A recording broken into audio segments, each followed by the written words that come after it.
नमस्कार, मी प्रतिभा चंद्रन आणि नवराष्ट्राच्या महाराष्ट्राचा महासंग्राम या विशेष मालिकेमध्ये आपल्या सगळ्यांचं पुन्हा एकदा स्वागत. दर्शक हो, तुम्हाला माहिती आहे की आम्ही महाराष्ट्रभर आमच्या सगळ्या टीम्स फिरत आहेत. वेगवेगळ्या भागातल्या नेत्यांशी, उमेदवारांशी आम्ही तुमची चर्चा घडवून आणतो आहोत. याशिवाय त्या त्या भागातल्या मतदारसंघाचा आढावाही तुमच्यासमोर मांडतो आहोत. जनतेला काय वाटतं तेही तुम्ही ऐकताच आहात आमच्या चॅनलवर.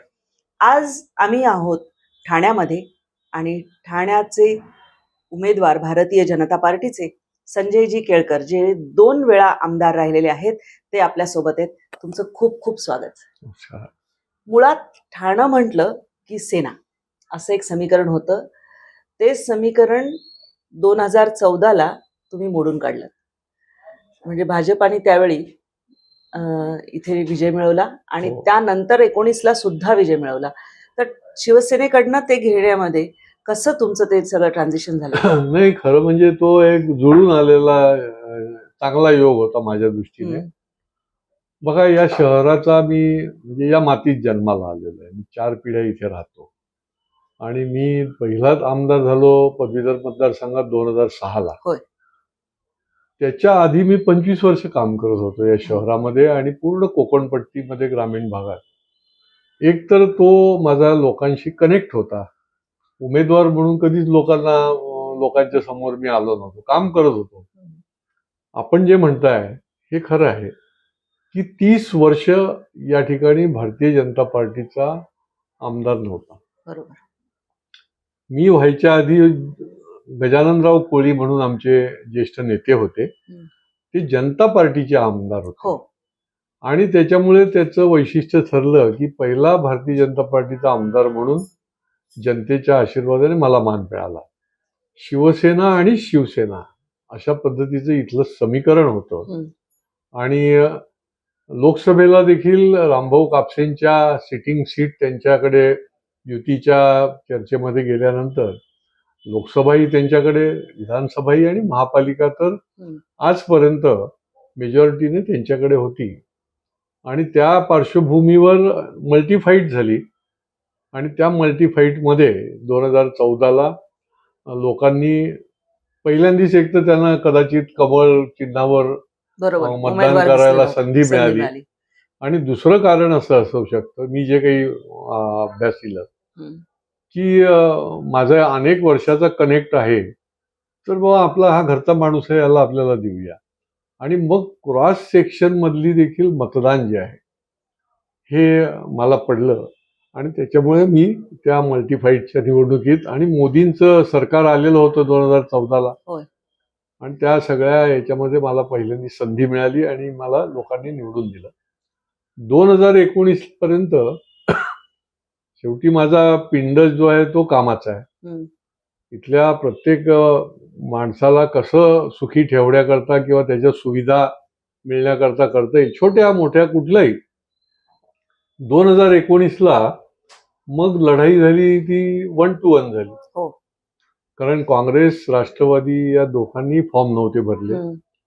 त्याच्यामुळे 1 to 1 जेव्हा असतं त्यावेळेला कठीण असतं जरा मल्टीफाईट मध्ये. आणि तरी देखील लोकांनी मला आशीर्वाद दिला, कामाच्या जोरावर दिला. कारण माझं प्रगती पुस्तक जे आहे ते लोकांसमोर जेव्हा मी सातत्याने ठेवलं त्यावेळेला त्यांनी भरभरून मला, म्हणजे मतं देखील मला 20,000 मतं वाढली.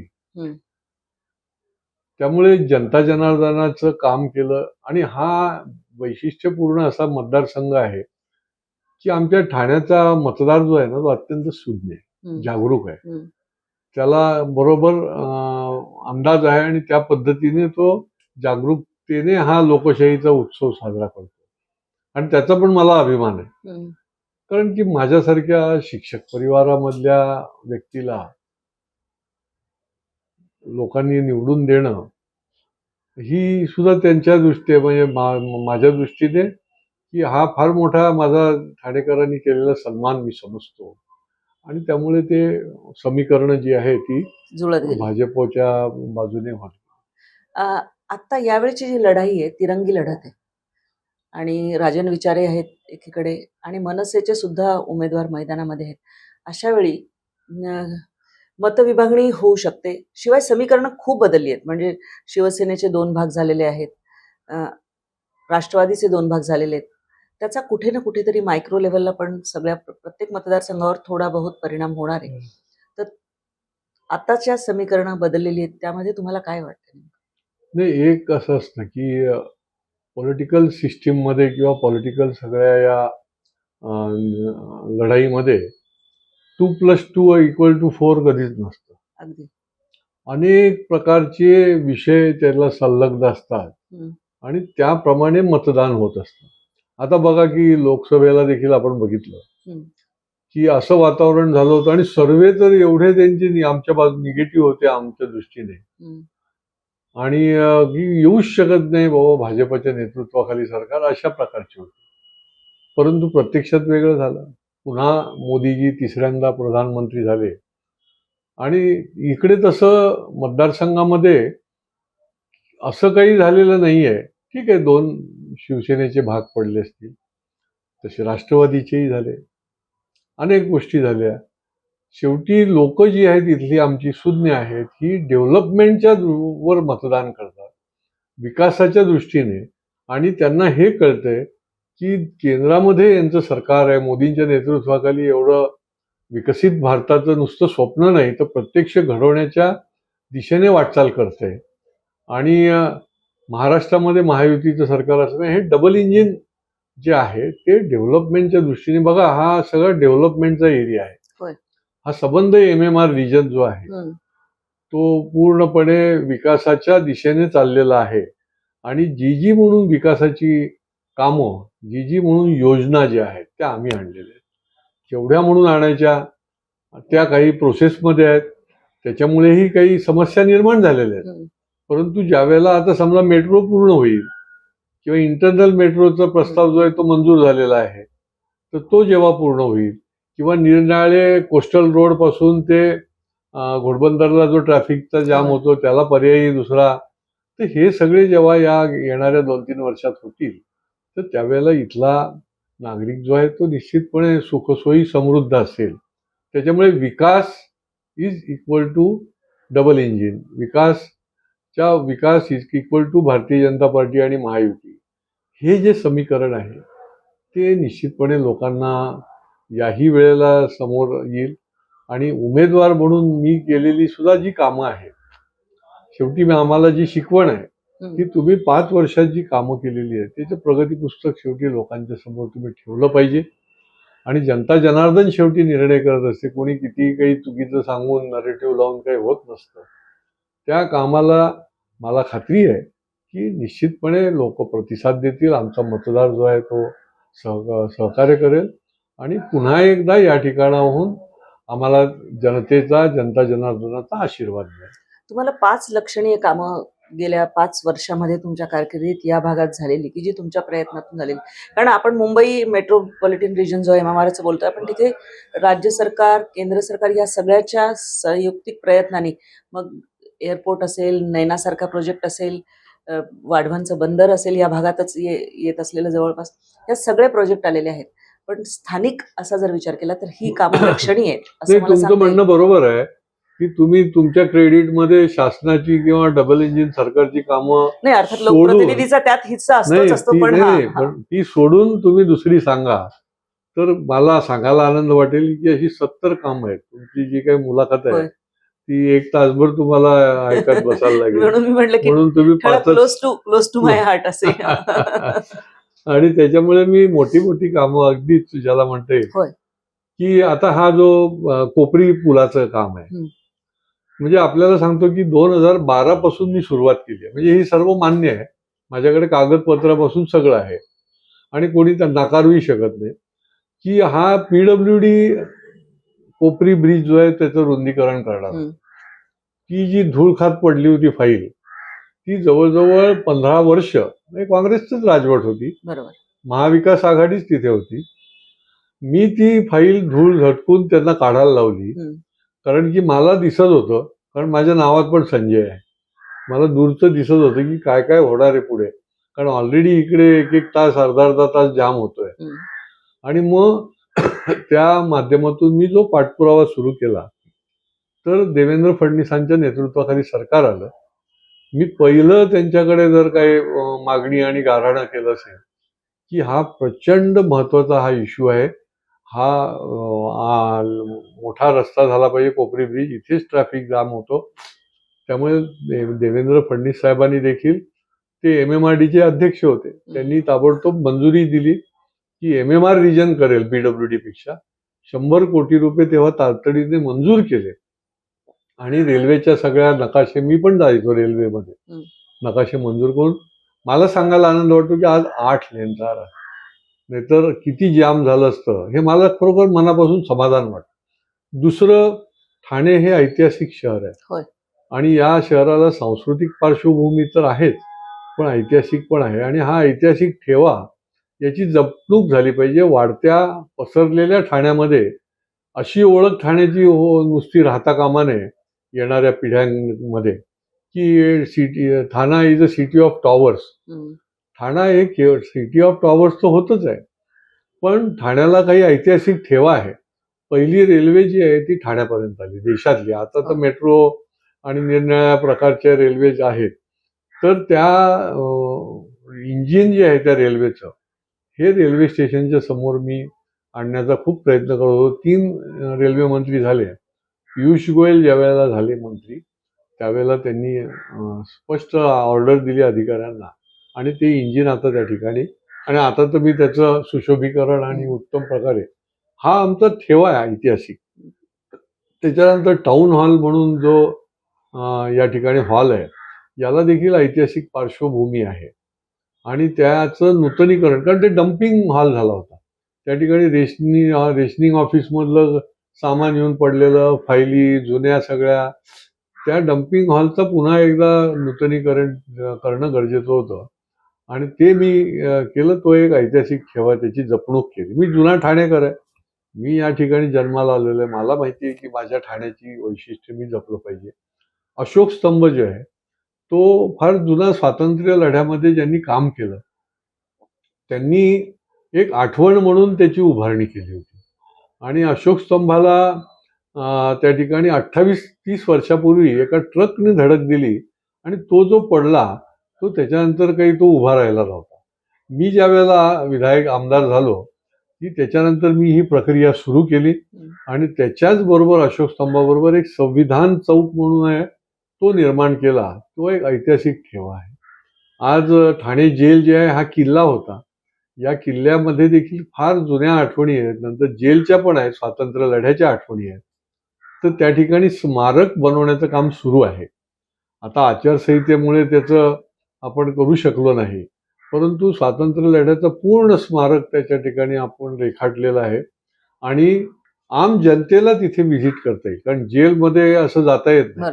त्याच्यामुळे वेगळा रस्ता काढून, त्याच्या परवानग्या काढून.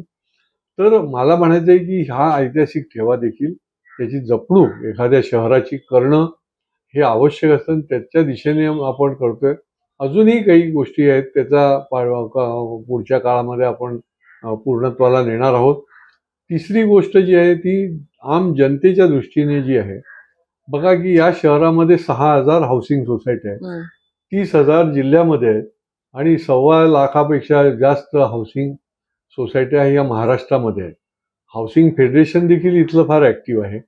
आणि हा जो अकृषक कर आपण म्हणतो, NA टॅक्सच्या नोटिसा, आणि तो भरायला लागत होता. या निर्णय आस्थापना, हाऊसिंग सोसायट्या की जिथे इमारती उभ्या आहेत, आता महापालिकेच्या अंतर्गत तर यांना एक टॅक्स भरायला लागतोच. त्याच्यामुळे एक घर आणि 2 कर अशी परिस्थिती होती. त्याचा मी पाठपुरावा केला की हा जिझिया कर आहे एक प्रकारचा, हा रद्द झाला पाहिजे.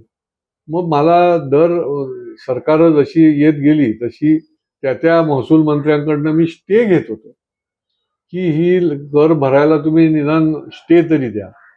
पण अंतिम निर्णय आत्ता विखे पाटील साहेब महसूल मंत्री आणि माननीय एकनाथ शिंदे साहेब मुख्यमंत्री असताना आत्ता निर्णय झाला आणि हा NA टॅक्सच रद्द केला. त्याने काय फायदा होईल की या ज्या नोटिसा यायच्या, हा जिझिया कर भरायला 2-2, 3-3 लाख रुपयाच्या नोटिसा यायच्या, तर ते नोटिसा बंद होतील. त्याच्याकरता जो मी पाठपुरावा केला, मला समाधान आहे की महाराष्ट्रातल्या करोडो लोकांना आणि माझ्या इथल्या लाखो लोकांना मी या माध्यमातून पाठपुरावा केल्यामुळे दिलासा मिळाला.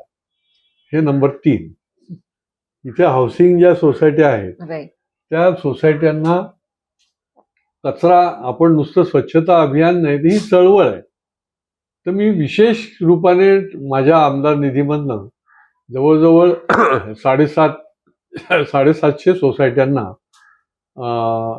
कचऱ्याच्या ट्रॉलीज, म्हणजे सुका कचरा आणि ओला कचरा आणि बेंचेस असे मी माझ्या आमदार निधीमधनं दिला, की ज्याचा मासेसला उपयोग होतो हाऊसिंगला, आणि स्वच्छतेच्या दृष्टीने देखील त्यांना एक चांगल्या पद्धतीने ती ट्रॉलीचा उपयोग होतो. अशी जी निरनिराळ्या कामाच्या माध्यमातून ठाणेकरांना मी कनेक्ट होत गेलो आणि त्यांच्या हिताच्या दृष्टीने निरनिराळी कामं जी आहेत ती काही शासनाच्याकडनं निधी आणून, आणि काही रस्ते आहेत, इथे जुन्या झालेल्या विहिरी आहेत त्या पुनर्जीवित करण्याकरता निधीच्या व्यवस्था असो. अजून एक लक्षणीय काम मी सांगेन, तशी तर आमची एवढी 60-70 कामं लोकांसमोर आम्ही ठेवली आहेत. नाले सफाईमध्ये देखील फार मोठे घोटाळे व्हायचे आणि करोडो रुपयाचा चुराडा होत होता. तर आम्ही नुसती टीका करून, टिप्पणी करून चालणार नाही महापालिकाच्या अधिकाऱ्यांवर. तर आम्ही लोकसहभागातून एक आदर्श नाले बांधणी केली. पब्लिक पार्टिसिपेशन, निधी लोकांनी द्यायचा, महापालिका शासन नाही. आणि आम्ही एक कल्पना, त्याचं डिझाईन तयार केलं आणि 200 मीटरचा एक नाला जो आहे तो मी माझ्या पुढाकाराने लोकांना बरोबर घेऊन तो पूर्णत्वाला नेला. आणि ती संकल्पना जी आहे ती खूप म्हणजे सगळ्यांनी उचलून धरली, की अशा पद्धतीने नाले बांधणी जर केली गेली तर जे पावसाळ्यामध्ये नालेसफाई होत नाही, वेळच्या वेळी होत नाही, तर त्याला चांगल्या पद्धतीने ही संकल्पना आणि त्या डिझाईनमध्ये झाली तर चांगलं होईल. तर ती देखील आम्ही लोकार्पण केलं. अशी अनेक कामं. आणि यावेळी मला एक अजून हे दिसतंय की युतीच्या विचारांचेच असलेले, म्हणजे एकेकाळी लॉंग स्टँडिंग असा विचार केला तर राजन विचार हे सुद्धा युतीमध्ये 25 वर्ष हे होती. मनसेचा नेहमीच अँटी काँग्रेस असा स्टँड राहिलेला आहे. म्हणजे हेच सगळं इथे तिघ जण एकमेकांसमोर जे उभे ठाकलेले आहेत ते इथे आहेत. निवडणूक किती सोपी, किती अवघड वाटते, कारण गेल्या वेळी तसं बघितलं तर मनसेची इथे मताची भागीदारी उत्तम होती. नाही, गेल्या वेळेचं कारण वेगळं होतं. मी आपल्याला हो, आपण ते हे केलं. ही काँग्रेसची मतं आहेत, राष्ट्रवादीची आहेत, त्यांनी सपोर्ट केलेला असताना. पण या वेळेला देखील आपल्याला जे वाटतं, मागच्या वेळेला तरी देखील 20,000 मतं ही मला मिळाली. आणि सर्वात महत्वाचं म्हणजे मी कुठल्याही उमेदवाराला हलका आम्ही समजत नाही. तो अगदी अपक्ष जरी उमेदवार एखादा असला, शेवटी निवडणूक आहे. त्या पद्धतीने लोकांसमोर तुम्ही जायला पाहिजे, तुमचं काम सांगितलं पाहिजे. आणि मी तर या ठिकाणी 5 वर्ष आमदार आहे, तर मी प्रगती पुस्तक ठेवलं पाहिजे. आणि त्या दृष्टीने लोक जी आहेत ती जर विकासाच्या बाजूने त्यांना वाटतं आणि आपण आपलं काम दाखवलं, तर हे जे काही आपल्याला वाटतंय की बाबा एका बाजूला काँग्रेस नाहीये, एकाच काँग्रेसचे विरोधकच एका दृष्टीने आहेत. आता महाविकास आघाडी म्हणून त्यांच्यातला घटक पक्ष उभा जरी असला तरी तो मूळतः युतीच्याच विचारांचा अनेक वर्ष राहिलेला आहे, नंतर तो हे झालेला आहे. पण मतदार जो आहे तो मी जे सांगितलं की तो शून्य आहे. त्याच्यामुळे हे सगळे अदलाबदल होऊन सुद्धा योग्य दिशेने आपण कुठे मतदान करावं याच्याबद्दल मला आमच्या ठाण्यातल्या मतदारांची खात्री आहे. आणि त्याच्यामुळे मी आपल्याला आत्मविश्वासाने सांगू शकतो की त्यांना ते निश्चितपणे हा कौल जो आहे, हा जसा लोकसभेला जरी महाराष्ट्रात अनेक ठिकाणी आपल्याला प्रतिकूल चित्र दिसलं, तरी इथे जे आहे ते भरभरून लोकांनी मतदान केलं. या मतदारसंघात तर जवळजवळ 48,000चा लीड लोकसभेला महायुतीला दिला. आणि त्यामुळे निश्चितपणे हा आशीर्वाद जो आहे, लोकांचं जे सहकार्य आहे, ते याही वेळेला त्या दिशेने मिळेल. म्हणजे निवडणूक सोपी वाटते तुम्हाला यावेळी? मी कुठलीच निवडणूक सोपी समजत पण नाही. बूथवरची बांधणी जी आहे ते एक भारतीय जनता पार्टीचं वैशिष्ट्य होतं. लोकसभेमध्ये ती त्या पद्धतीने कदाचित झाली नाही आणि यावेळी कशी नाही, तयारी सुरू? इथे झाली ना, इथे हो, झाली इथे म्हणून झाली, पण मी इथे राज्याचं म्हणून हे करते. नाही. कसं असतं की एकच कारणाने पराभव होत नसतो. अनेक नरेटिव्ह चुकीचे, निर्णय दिशाभूल करणारे पण चालतात. या भागात ते चालले नाहीत MMR रिजन मध्ये. आणि त्याच्यामुळे आता बघा, आम्ही ज्यावेळेला माझी उमेदवारी जाहीर झाली त्याच्या दुसऱ्या का तिसऱ्या दिवशीच आम्ही, म्हणजे अगदी 2 दिवसापूर्वी, आमच्या बूथ रचनेच्या कार्यकर्त्यांच्या ताकदीवर, शेवटी आमची कॅडर बेस पार्टी, आम्ही एका दिवसामध्ये सकाळी 9 वाजल्यापासून रात्री 9 पर्यंत आम्ही सबंध 2-2.5 हजार कार्यकर्ते रस्त्यावर राहतील, आपल्या बूथवर राहतील आणि त्या त्या ठिकाणी घरोघर पत्रक देतील, त्यांचा आशीर्वाद घेतील, सहकार्य मागतील. आणि तो आम्ही उपक्रम केला या ठिकाणी. फार मोठा त्याला प्रतिसाद मिळाला आणि 25,000च्या वर घरांपर्यंत आम्ही एका दिवसामध्ये आमचा कार्यकर्ता जाऊन घरोघर पोहोचला. आणि किती एकूण म्हणजे तुमच्या इथे पण बरेच जण इच्छुक होते, त्यामुळे त्या सगळ्यांना एक दिलानी बरोबर बांधणी मोडबांधणी झाली. कसं आहे की ही महायुती आहे, एवढ्या पक्षांची बरोबर घेऊन आम्ही लढत असतो. आता आमच्या पक्षामध्ये तर कोणी नाहीये, पण शेवटी आशा आकांक्षा अनेकांच्या असतात, होय. मित्र पक्षाच्या असतात, त्यांचा जिथे उमेदवार असतो तिथे दुसऱ्या पक्षाच्या असतात. परंतु बघा की आमचे दोन्ही कॅडर बेस पार्टी असल्यामुळे एकदा नेतृत्व जे आहे, एक तर नेतृत्व देखील आमचं कसदार आहे की योग्य पद्धतीने संघटनेतल्या कार्यकर्त्यांना ते बरोबर दिशादर्शन करतं. आणि म्हणून मला खात्री आहे की जरी इच्छा आकांक्षा जरी कोणाच्या असल्या तरी एकदा महायुती म्हणून उमेदवार ठरल्यानंतर ते त्यांना निश्चितपणे समजवण्यामध्ये यशस्वी होतील. निवडणुकीची धामधुमीची वेळ असताना तुम्ही आम्हाला एवढा वेळ दिलात, खूप खूप धन्यवाद. धन्यवाद. दर्शक हो, तुम्हाला काय वाटतं? ठाण्याचे प्रश्न कुठले आहेत ते निश्चितपणे आम्हाला कमेंट बॉक्समध्ये कळवा. ते आम्हाला वाचायला आवडतील आणि चॅनलला सबस्क्राईब करायला विसरू नका. तुर्तास धन्यवाद.